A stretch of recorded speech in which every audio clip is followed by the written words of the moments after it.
Welcome back to Diener's Diner. Don't be afraid to experiment. Bring out the mad scientist in you.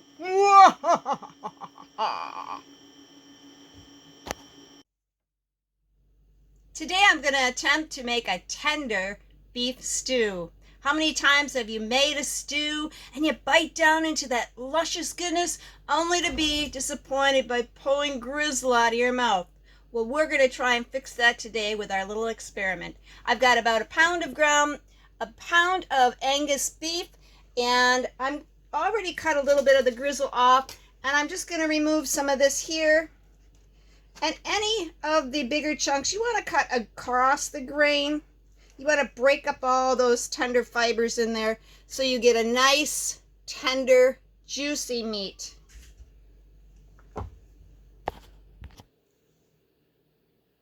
This is the fiber that we're going to remove.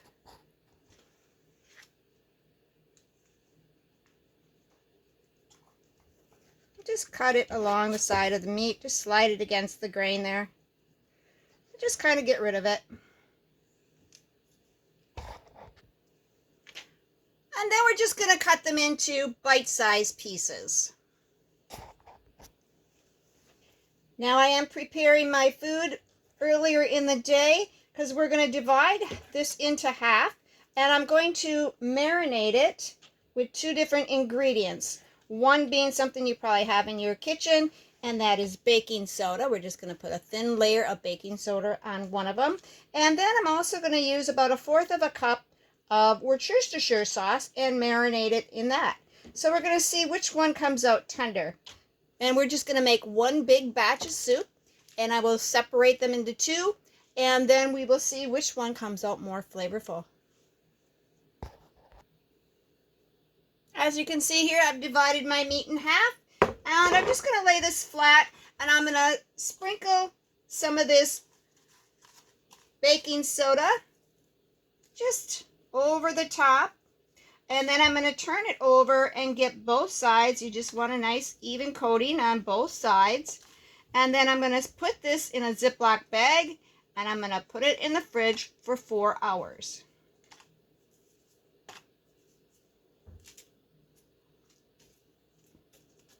Kind of roll it around in the baking soda you have on the bottom here.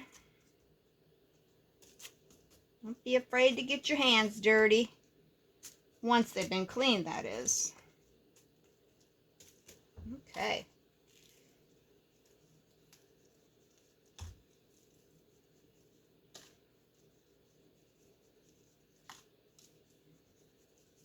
And we should end up with a nice red color once this has been tenderized.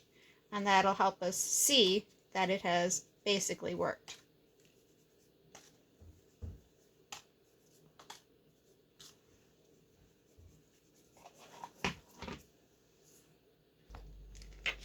And I did go ahead and label my bag. So this one you can see we've got baking soda in, and then we're going to get started with our Worcestershire sauce. Worcestershire sauce has, or however you pronounce that, has vinegars in it and sugars, and it helps break down the connective tissue that is in the meat. So we're adding about 1/4 of a cup, and we'll see how well this covers, and then we're going to mix it up in the bowl and then put it in our bag. Oh yes, nice coating. That should be plenty. Let's get it in that plastic baggie.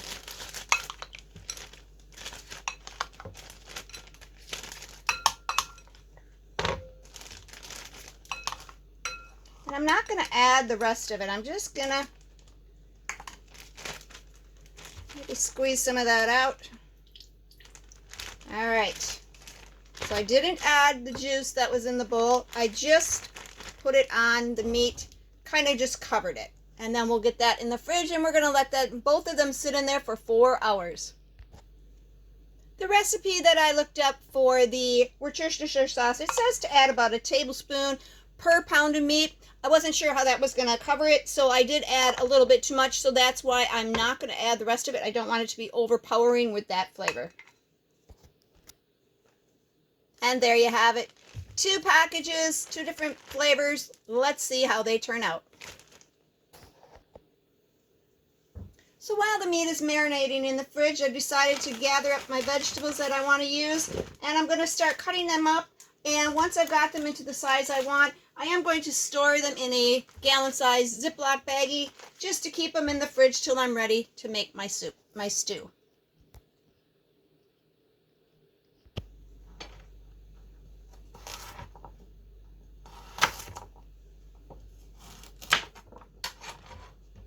Remove your ends and don't forget to save them for your vegetable broth.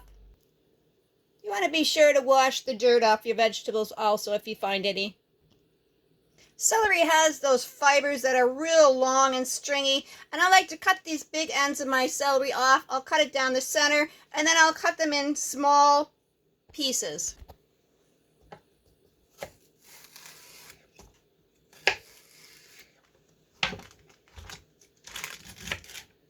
The smaller the better. Breaks down those fibers inside there also.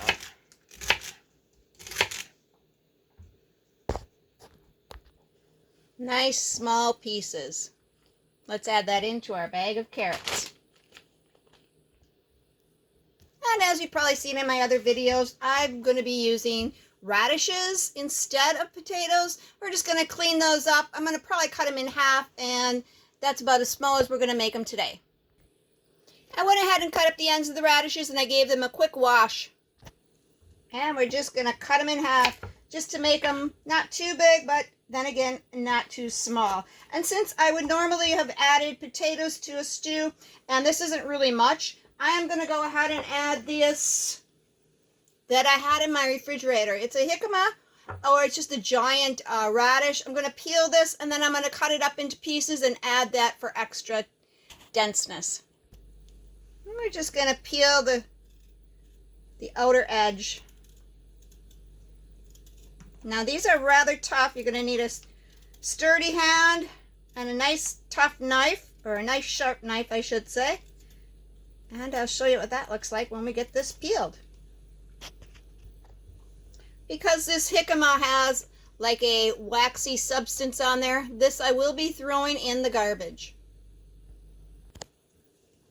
This is a rather hard piece to get through. So we're gonna want to cut these up into good sized pieces so that they cut down when we're simmering our soup. So we're just gonna put them in small pieces.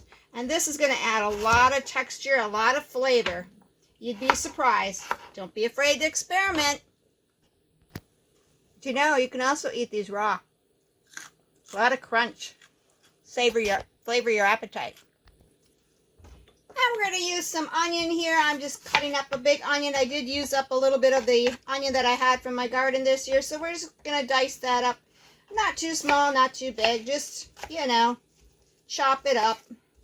And you can use whatever ingredients you have. If you just want to make it with onions and celery and carrots and potatoes, you go right ahead. Use what you have in your home. Make use of it. Make it yours. I should have worn my goggles when I chopped that onion. Now I'm going to cry. Well, I was going to use this zucchini, and I decided against it because I think it's just going to get a little bit mushy in the soup, so I'm going to put that back in the fridge. And when my stew is ready, we'll add this about halfway through the cooking. This is just some parsley for some added freshness. Don't forget to save all those peels and things for your vegetable broth. You'll be happy you did. Just stick it in a plastic baggie in the freezer till you're ready to use.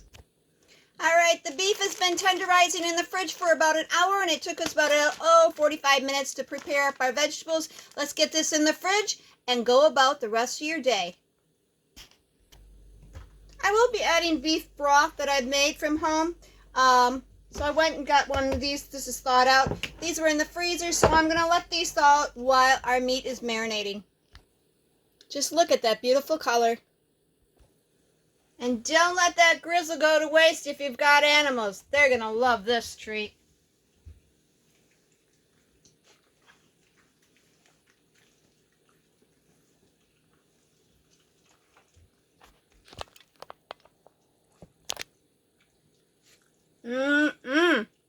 Mom's the best. I've got the baking soda marinated beef and the Worcestershire sauce beef. It's been about 5 hours. I am going to rinse the baking soda off because I hear it's horrible tasting. So let's rinse that off, and then we're going to pat it dry. All right, I rinsed it out about 3 times, and you can see how nice and red it is. It's going to be nice. Let's try it. Let's rinse off the Worcestershire sauce. And here we have the Worcestershire sauce. I rinsed this off only once. It looks a little brownish, but I think it's going to do just fine. We're going to get this in some oil and saute these. Or not saute, we're going to sear them. Okay, so we're going to be searing these in a cast iron pan. Luckily, I've got 2 of them. So I'm starting to heat those up. I've got some olive oil. I'm going to add about a tablespoon or so of olive oil to each pan, and then we're going to put our meat in. And to keep track of what beef is going in which pan, we're going to put the Worcestershire sauce one in the big black cast iron. And then we will put the baking soda marinade in the, or tenderizer I should say, in the white cast iron. And you want to go ahead and make sure that you pat your meat dry because you did get it wet, and you're going to be putting it in hot grease. So just get that all nice and patted dry. Don't want to have any problems with the oil in there. Okay, I added the meat to the pan, and when you add that, it's going to stick to the bottom, and you don't want to be moving it around because you want it to sear. Unfortunately, I didn't get a chance to move it around much, so we'll see what happens once the bottom gets seared. Yeah, it just takes a little while for that to sear, and then it's easily removed off the bottom of the pan. Just want to sear each side, make sure each piece gets seared nice and well. Remember, this is the Worcestershire sauce one, however you want to say that. And we're just going to let that sit in there just a few minutes. Get nice and seared. Look at that. All right, I put the other meat in that has the baking soda tenderizer, and we're just going to let that sear on the bottom. Not going to move it. If you try to move it, it's going to try and stick. You don't want to do that. You want it to basically get a coating of a brown crispy coating on the bottom.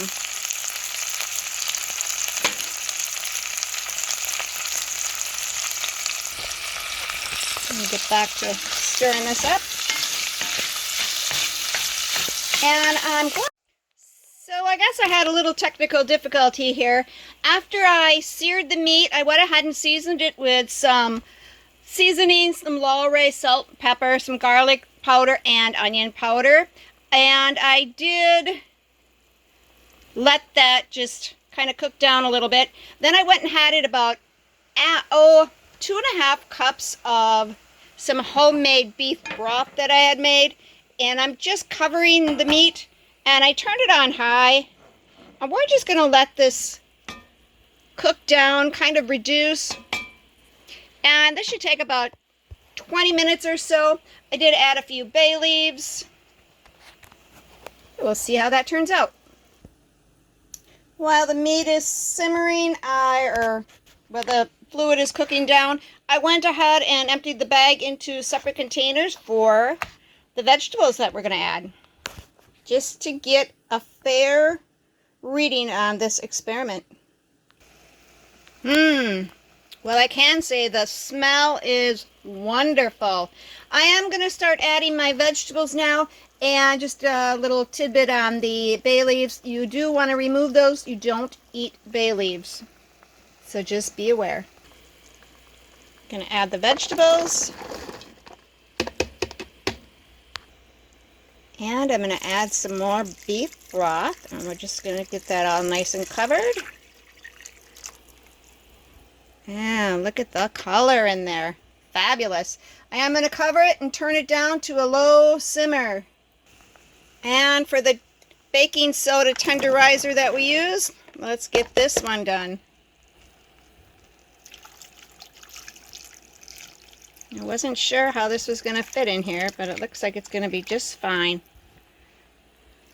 All right, if you find that you need more fluid, you can add some more, you can add water to that.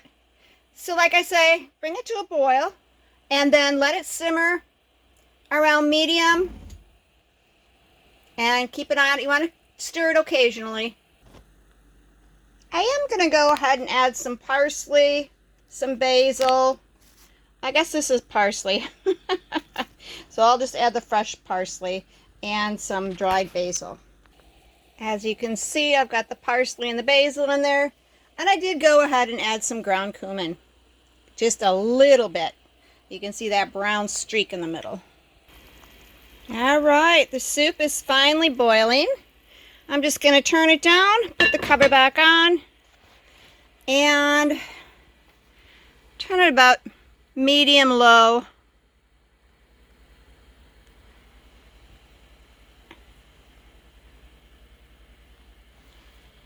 And let's check our other one here.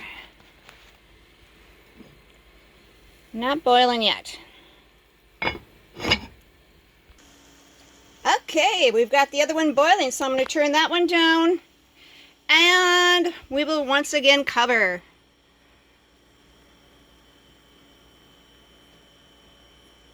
And we're going to let this simmer for approximately an hour. Get those vegetables nice and tender and let everything come together.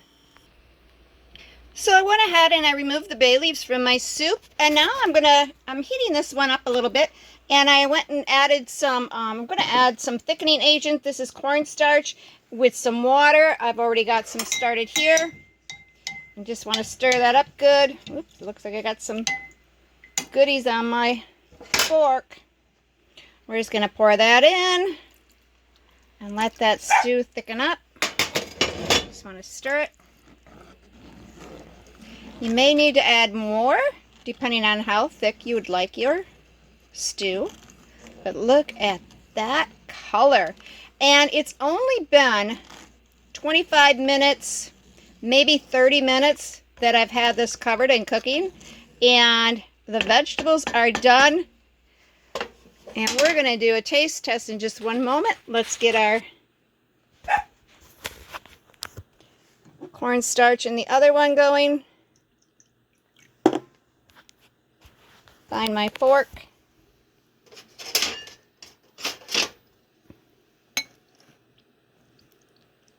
It becomes like a paste. Better get it on a better surface than that. Okay, I'm going to have to put the phone down and do this a different way. There is a secret to making a thickening agent like this. You want to use cold water when you stir it with your cornstarch. And then you're going to put that in the hot liquid. And as it heats up, it's going to thicken more and more. Let's see where we were here.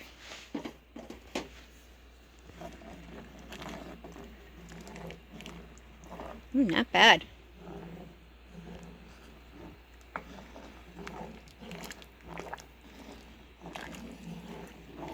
And if you didn't want to add cornstarch, you could always add a little heavy whipping cream. I decided to go against the heavy whipping cream today and just thicken it the other way. All right, let that thicken up a little bit. And that took about 5 minutes to thicken up. Looks beautiful. So we're going to take a test taste from each pan. Remember, this is the one that had the Worcestershire sauce in it, and this had the baking soda for the tenderizing of the meat. Let's check it out. Okay, I've transferred the soup into the individual bowls, and we're just going to let that cool a second. And let's take a piece of that meat, oh my goodness, from the baking soda tenderizer. It just falls apart. It just breaks beautifully. That is lovely. Let's check out our Worcestershire sauce tenderizer.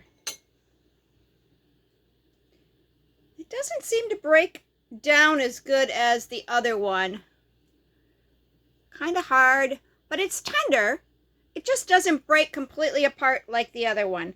So I think the winner today is going to be the baking soda tenderizer.